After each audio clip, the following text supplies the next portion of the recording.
মুহূর্তে যে খবরের দিকে নজর রাখবো, ফের প্রধানমন্ত্রীর সভার দিন বদল। 6 মার্চের বদলে কবে সভা হচ্ছে জানবো প্রতিনিধি ভেঙ্কটেশ্বর লাহিড়ির থেকে। ভেঙ্কটেশ্বর, ফের প্রধানমন্ত্রী নরেন্দ্র মোদীর সভার দিন বদল করা হলো কেন?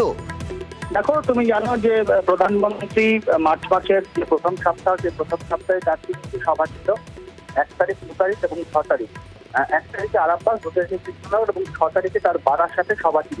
মূলত সন্দেশখালী ইস্যুতে হাতিয়ার করেই বারাসাতে আগামী 6 মার্চ প্রধানমন্ত্রীর সভার কথা ছিল, কিন্তু বাকি দুটি অর্থাৎ আরামবাগ এবং কৃষ্ণনগরের যে সভা 1 এবং 2 তারিখ সেটা নির্ধারিত থাকলেও 6 তারিখের বারাসাতের যে প্রধানমন্ত্রীর সভা, সেই সভার দিন কিন্তু পরিবর্তন করা হলো। বিজেপি সূত্রে জানা যাচ্ছে যে 6 মার্চের পরিবর্তে আগামী 8ই মার্চ অর্থাৎ আন্তর্জাতিক নারী দিবসের দিনই প্রধানমন্ত্রী বারাসাতের কাছারি ময়দানে তিনি সভা করবেন, এমনটাই কিন্তু এখনো পর্যন্ত চূড়ান্ত হয়েছে।